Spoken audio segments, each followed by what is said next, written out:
Hey everybody, it's Jessica DeMassa with What's the Future Health. We are talking to the who's who of health technology and healthcare innovation. And today, for those of you who have got your scorecard out for healthcare companies that have IPO'd, check this one off your box because we are going to meet the CEO of Privia Health, which had a huge pop on their IPO day. Please meet Shawn Morris. Shawn, it's a pleasure to have you here.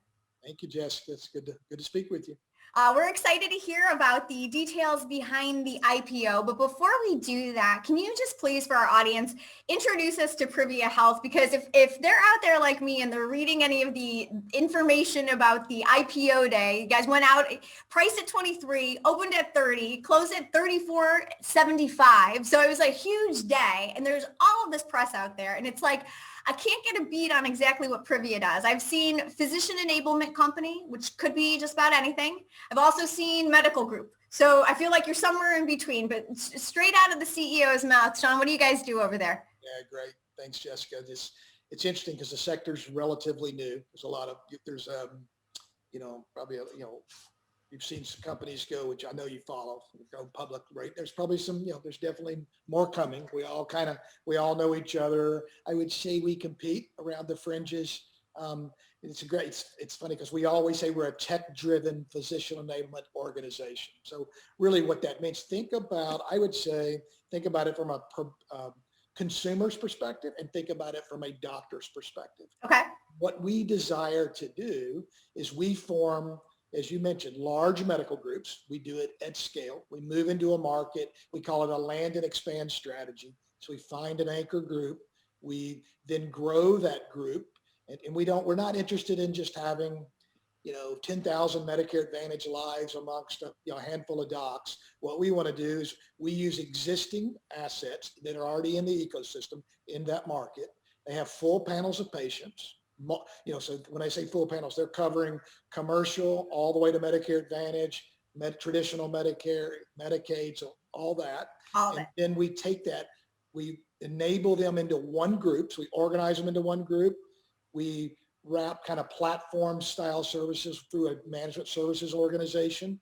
And then we introduce proprietary technology, which I know you'll want to speak to that since it's your listeners. And then we contract as one entity across the board, all those different patient types, not just Medicare Advantage, so commercial, Medicaid, traditional Medicare, we contract directly with the government, and as well as Medicare, that we do it at scale. Like I said, we're not interested in 10,000 Medicare Advantage lives. We're interested in hundreds of thousands of lives with a medical group, up into the thousands in a state or a multiple states, and then moving that market to scale. We firmly believe you cannot move a market, a state, multiple states, unless you're doing it at scale. That's what we're trying to do. And I haven't met a doctor in my career, which is, relatively lengthy, that once they've understand value-based healthcare and they're really making a difference, they enjoy it,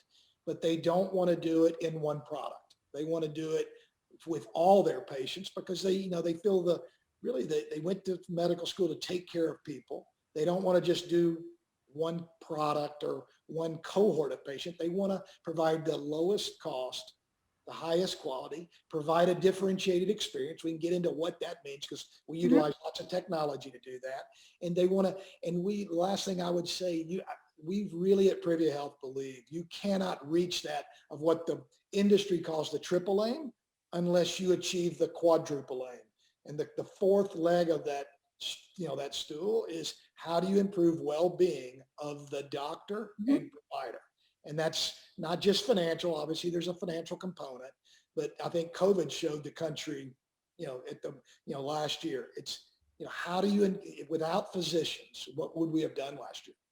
And without great mental health, physical health, we would have been in dire straits without that, capability of physicians. So the net sum of their well-being, financial, emotionally, physically, removing administrative burden, allowing them more time to see their patients. So from a patient view, physician enablement is, having technology. An example I would use, think about 15 years ago in the banking industry.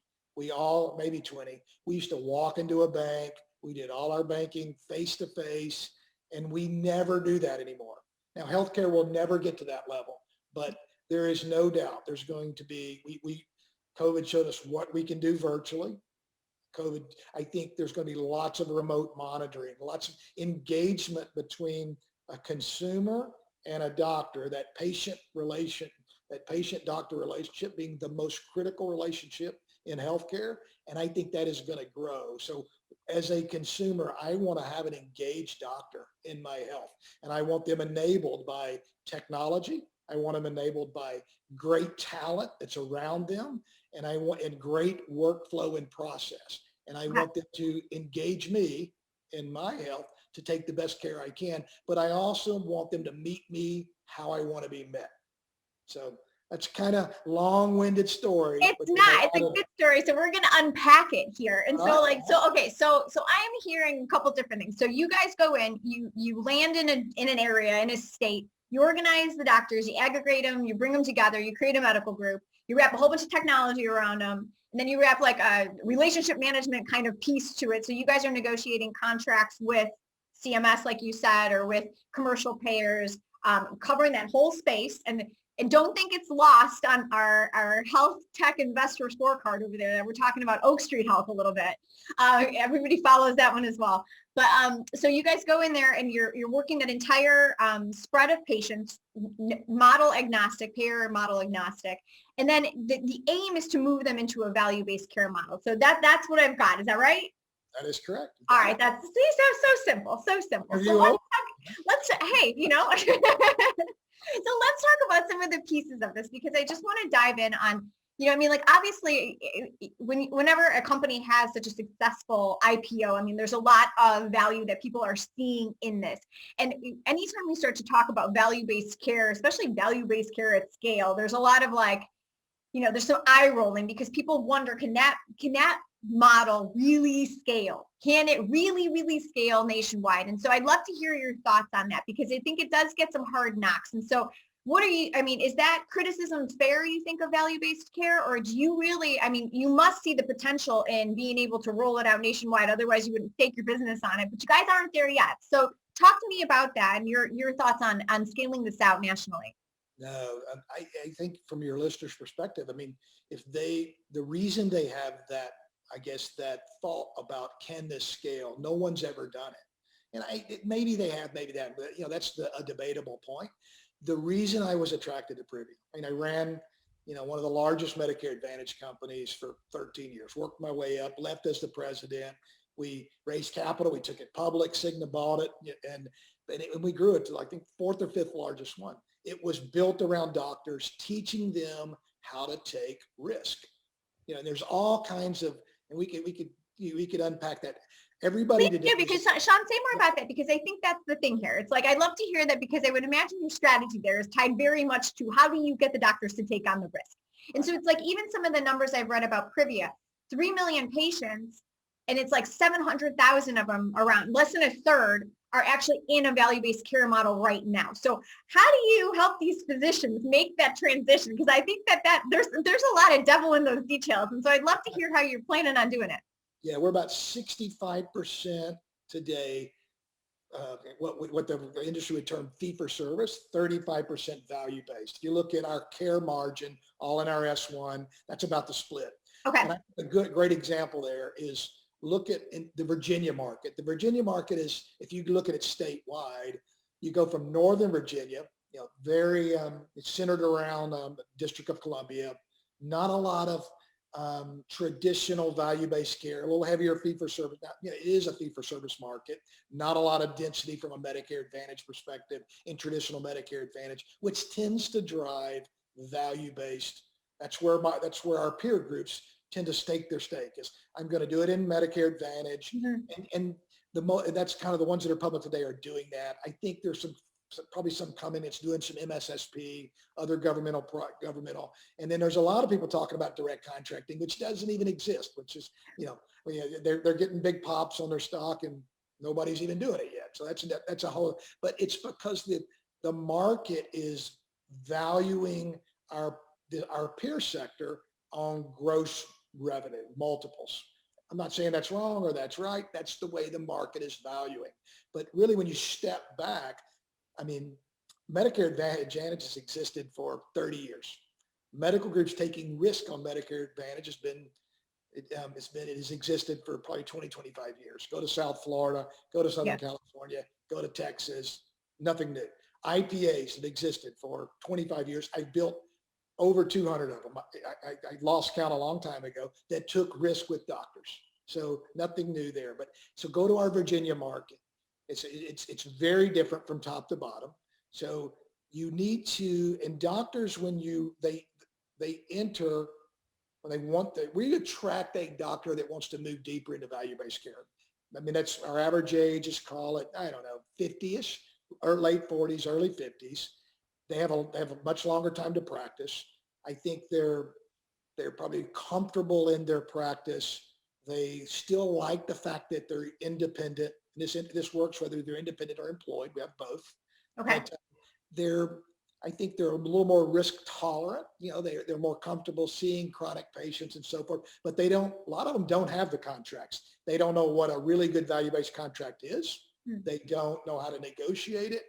They may have been in one that worked pretty well, but could have worked better. But more importantly, what they're realizing is they don't have the talent to go and recognize, what a fair contract looks like. They don't have the technology. They've been in one, maybe they've participated in one and had a little bit of success, and they think, hey, I like value-based care. And then there's the other side of that is the doctors that have not participated at all, but they know that's where the future is. Think about what the federal government is doing today. If you are not on a pathway to risk within Medicare, and a section of your practice is not taking risk that qualifies, they're reducing your fee-for-service rate substantially. So there's carrots and sticks out there moving the market to value. So you have doctors that are self-selecting into a model like Privia. So stop there. Now I'll talk about my career and the success of, value-based care, taking risk on the Medicare Advantage population. Been around a long time. It's lots of success, lots of peers doing it. I know them all, or most of them, like them all. They're doing great. They have great models. But at the same time, we believe in the doctors that we are trying, if you're going to move a market, like you're saying, at scale, into value-based care, I don't think personally you're going to do it just doing Medicare Advantage. It's a small population. Yes, there's 55 million. That's not so small. When you look at the addressable market of healthcare, compared to that, $2 trillion. So all of a sudden, 300 million doesn't look so big when you look at 2 trillion. The key to moving a doctor to value-based care is density at the practice level. All right, what does that mean? Density at the practice. They have 2,000 patients. Let's call it that's about the panel size of a doctor's practice, 1,500 to 2,000 active patients. If they have 30 patients or even 50 patients in Medicare Advantage through 3 contracts or 1 contract, do you think they're going to go to value-based care with that small percentage? Likelihood, they may get it, they may do okay, but that's not going to influence their entire practice. So now you need 200, 300, 500 patients to move them into value. We look at it and say, let's do that with the whole panel. Now, to your point, we have 3 million patients, almost 700,000 are in value-based arrangements. Now, depending on the practice, they may be much more density at the practice level moving into value-based care. The other thing I would say is, just because you have a value-based contract on Friday doesn't mean you know how to practice value-based medicine on Monday. I think doctors do a great job. They need people around them to teach them the economics, the levers, the technology. The other thing I would say, Jessica, is doctors want to practice one way. They do not want to treat their Medicare Advantage patients one way and everybody else another way. I just through a career of in Medicare Advantage, hundreds, if not more, thousands of doctors have come to me because that light bulb goes off. They like the style of medicine because they're doing their patients a good deed, lowering their healthcare costs, giving them great quality. They're getting good data. They're being rewarded for doing so because they're taking a little more risk. But then they immediately come to you, because it's happened to me thousands of times, say, Shawn, I want to do this across my entire panel. All right, so Shawn, let me stop you right there and interrupt and ask you a question, because I'd like to hear, like, specifically, like, what are you guys doing at Privia to help them with this? Because I'm listening to you talk about, like, doctors only like to practice one way. You know, they're not going to change their whole practice for 50 patients. They're going to need to see some scale even amongst their own, their own patients, their own healthcare customers. So how do you help bridge that gap? Like, give me some specific examples. Like, where is this where the tech comes in and the managed care, the managed services org? Like, give me like specifics so I can understand this.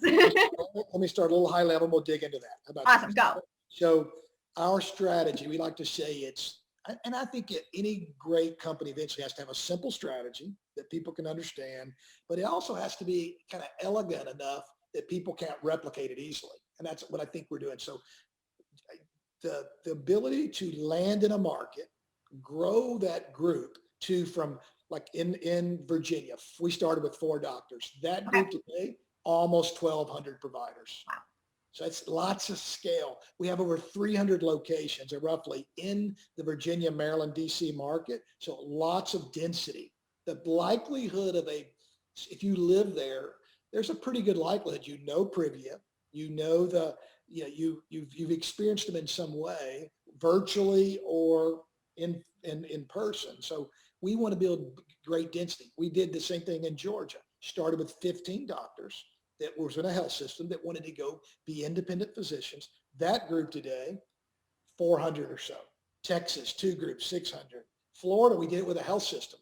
That's a whole another. That's another animal right there. Yeah, but that started at roughly 400, almost to 500 now. Tennessee, we started the third quarter of last year during COVID. We're roughly 50, almost to 100. So how do we do that? Yeah. We land, we expand, we begin to improve the aspects of the practice. So most practices need foundational services to think. They're not even like what? Like booking system? Like what are you talking about there? Yeah, better rev cycle, better technology. Every one of our physicians use our technology stack. They're all on the same tech stack. So things like better contracts. They leave. When these doctors join us, they're in their own tax ID, for lack of a better word. They leave that tax ID, even though they keep the 4 walls of their practice. We don't employ them. They become a partner in the new group. They join our tax ID. They join our technology stacks. They leave their technology. Think about that's a big deal. That's a huge deal. Yeah, it's a huge deal. They join our value-based programs, and then they become part of the medical group. They get to participate in the leadership. So we begin to establish a culture. That 1,200 group practice has a culture. We break it down into regions, and then we break it down what we call pods. Not a new term, but it's physician-organized delivery systems. Those are I like a new acronym.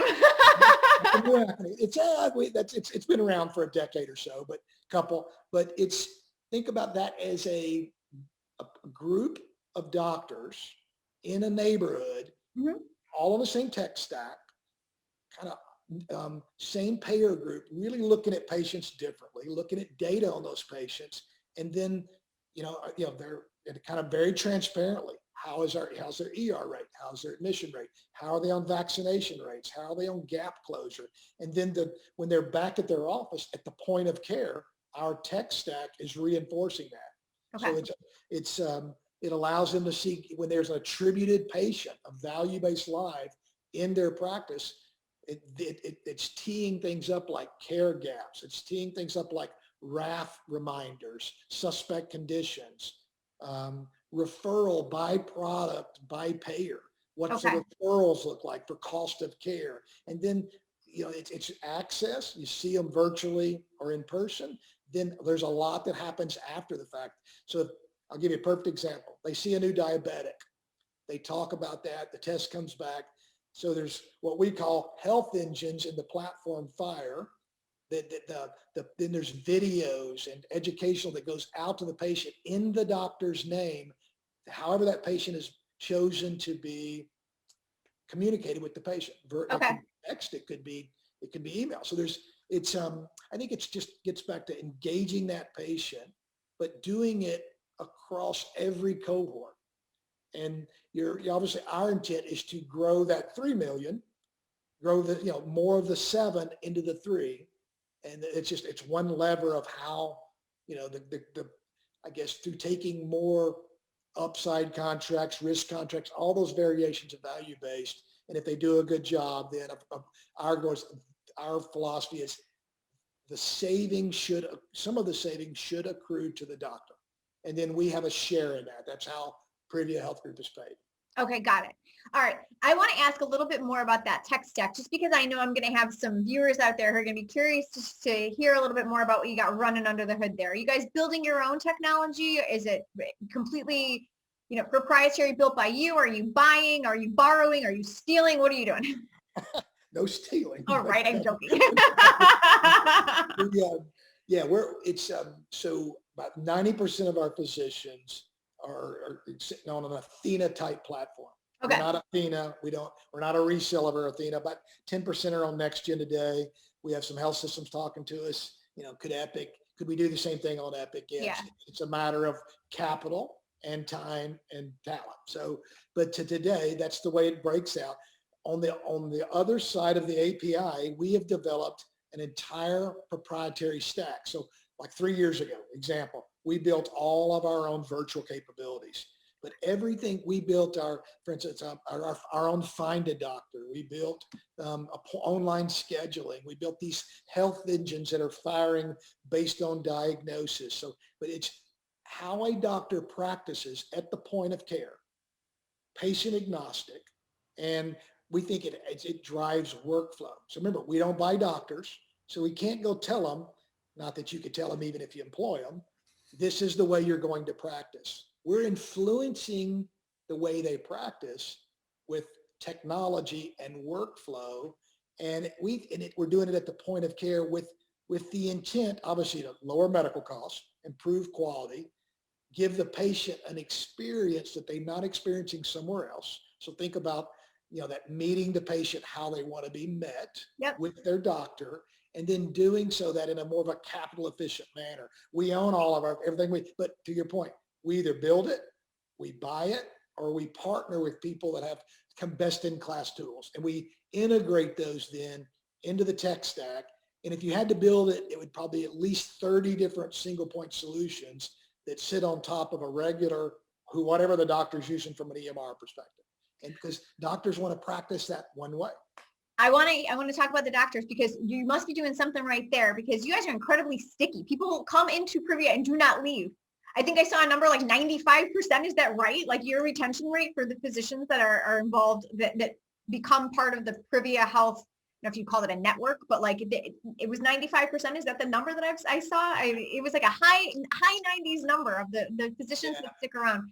What is it about what you guys are doing that you think really resonates with physicians, where they do want to come into the organization and they do want to stay? Is it the fact that they can maintain their independence? I mean, that you, like you said, you're not employing any of them, so it's like they are still independent, but they're part of this group. So tell me a little bit about that physician side. I think it starts with the philosophy that doctors are our customer.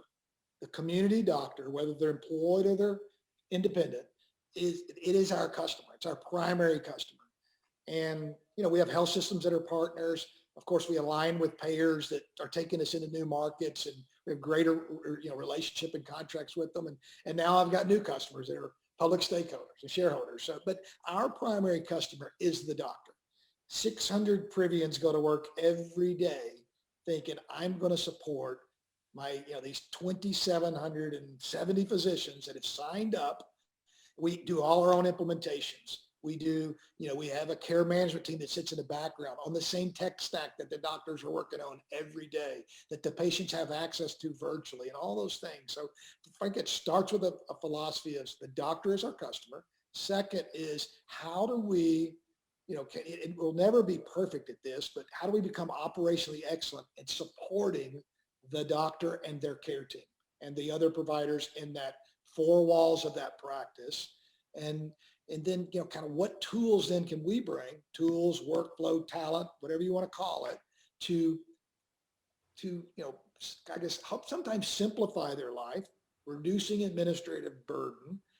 And what we say is improve the well-being of the provider. And that gets back to, people have heard me speak, and I've said it, I don't know how many times in the last week, but well-being to us, and I think it relates to any human being, is financial, emotional, and physical. And everybody, there's a unique balance to what well-being is to you and I, just like it is to any doctor. And, some doctors can join Privia and they just want to, can I get a couple of hours of my life back doing Yeah. all this administrative stuff where I could spend it with my family at home at night, knowing I'm not going to get rid of all that work, but could I do that? Or could I, hey, I'm in the prime of my life. I want to make as much money as I can. And I want to see more patients, whether they're Medicare Advantage or commercial, but I want to do so in a way when I'm providing great care in a value-based way. That should save the system money. It really should. That's how we drive down cost, not at the expense of quality, with great quality. And our philosophy then is that some of that savings should accrue to the doctor, because we believe that patient relationship with their doctor is the most important. And without that doctor being engaged, it's never going to happen. And they got to have the right tools in order to be engaged. All right, Shawn, last thing for you before we let you go. And thank you so much for diving so deep into your model. I love hearing about this, and I'm hoping that everybody listening is really enjoying hearing how you guys work and even the philosophy behind some of the decisions that you're making. I want to know what's next. So, I mean, we opened with the fact that the IPO was, just recently, you guys incredibly successful out the gate, still looking good even these days, which is nice, which is great. So, I mean, what are you going to use this funding for? I mean, how are you guys going to, what's the immediate plan here over the next 24 months to help scale up, Privia and to make the best use of this investment? Yeah, I won't be overly, specific since we're a public company. Be careful there. But so with that said, I mean, we had a great IPO, but we all remember too, we're 7 years old and we had an IPO. This is a journey, just like value-based healthcare is a journey. It's different, it's different in every unique market we're in. The doctors are at a different point along that journey, just like the payers are in that market. And, we want to grow. We raised, over $200 million for primary capital, and we're going to use that money obviously to grow into new markets. There's 1 million doctors out there in the U.S. today that are struggling to get to the level that they want to practice at in value-based healthcare. I mean, I don't care if they're kind of advanced or they're just getting started. They want to get better at it. That's where the market's going.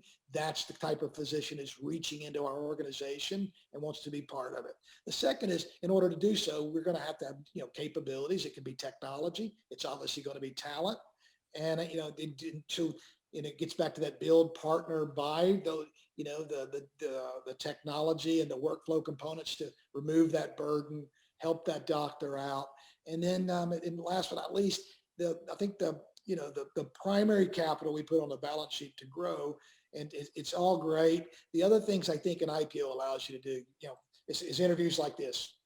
We haven't met before today. You're interviewing me. I've done lots of these over the last couple of days. I think it makes people more aware. It just allows us to tell our story. I had great long-term investors. They still hold 85% roughly of what they held before the IPO. They love the model.